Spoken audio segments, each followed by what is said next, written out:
नमस्कार। न्यूज़रूम में आप सभी का स्वागत है। पूर्वोत्तर भारत के मिजोरम और मणिपुर से जुड़े ब्रेई मनाशे समुदाय के लगभग 250 लोग इजराइल पहुंचे, जहां उनका भव्य स्वागत किया गया।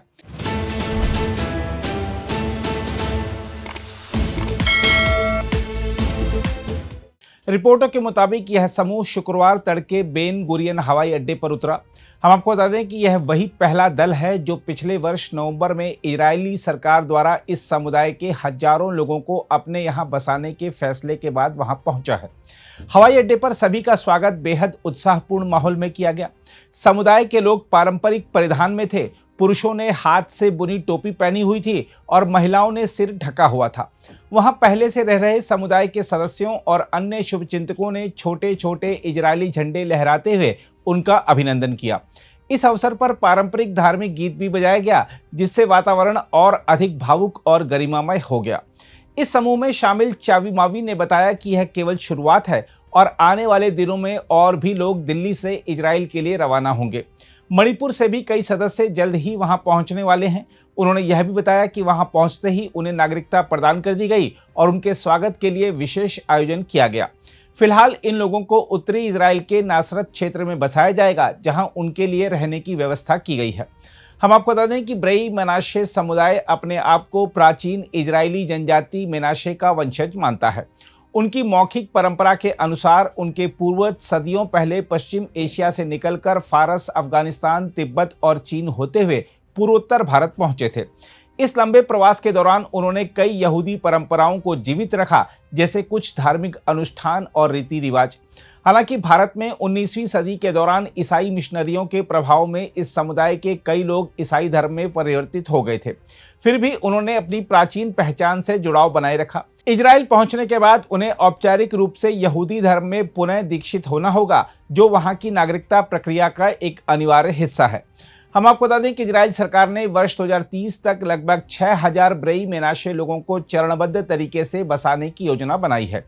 इस पूरी योजना के अंतर्गत वर्ष 2026 में लगभग 1200 लोगों को हवाई मार्ग से लाने का लक्ष्य रखा गया है। अगले 2 सप्ताह में ही 2 और उड़ानों की योजना बनाई गई है, जिससे इस प्रक्रिया को तेजी दी जा सके। इस पुनर्वास कार्यक्रम को सफल बनाने के लिए कई संस्थाएं मिलकर काम कर रही हैं। यहूदी एजेंसी, मुख्य रब्बी संस्था, धर्म परिवर्तन प्राधिकरण, आव्रजन और एकीकरण मंत्रालय तथा विदेश मंत्रालय सहित कई सरकारी विभाग इसमें शामिल हैं। इसके लिए लगभग 90 मिलियन शेकेल यानी करीब 30 मिलियन अमेरिकी डॉलर का बजट निर्धारित किया गया है, जिसमें यात्रा, आवास, भाषा, शिक्षा और अन्य सुविधाएं शामिल हैं।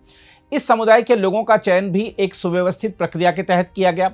पिछले वर्ष दिसंबर में 9 रब्बियों का एक दल आइजोल पहुंचा था, जहां उन्होंने लगभग 300 लोगों का चयन मिजोरम और मणिपुर से किया। इस दौरान कई सप्ताह तक जांच और पहचान की प्रक्रिया चली, जिसमें धार्मिक और सांस्कृतिक आधारों पर चयन किया गया। हम आपको बता दें कि इतिहास में इस समुदाय की पहचान को लेकर बहस भी होती रही है, लेकिन वर्ष 2005 में एक प्रमुख धार्मिक नेता ने उन्हें इजराइल के वंशज के रूप में मान्यता दी, जिससे उनके इजराइल प्रवास का रास्ता साफ हुआ। इसके बाद से धीरे धीरे इस समुदाय के लोग इजराइल पहुंचते रहे हैं और अब तक लगभग 4000 लोग वहां बस चुके हैं, जबकि करीब 6 से 7000 लोग अभी भी भारत में रह रहे हैं। देखा जाए तो यह पूरी प्रक्रिया केवल एक प्रवास नहीं, बल्कि पहचान, आस्था और इतिहास से जुड़ी एक गहरी यात्रा है।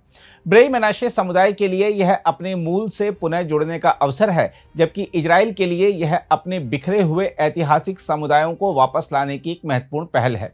आने वाले वर्षों में यह प्रक्रिया और तेज होगी, जिससे हजारों लोगों के जीवन में बड़ा बदलाव आएगा और एक पुरानी कहानी नए सिरे से जीवंत होगी। हालांकि अभी यह साफ नहीं है कि क्या इजराइल ने इस पहल के लिए भारत सरकार से कोई बात की थी। भारत की ओर से भी अभी इस संबंध में कोई बयान नहीं आया है। अगर आप भी लेना चाहते हैं देश दुनिया की तमाम जानकारी, तो आज ही सब्सक्राइब करें हमारे चैनल को। साथ ही नीचे दिए बेल आइकन को जरूर दबाएं, ताकि हर अपडेट आप तक पहुंच सके।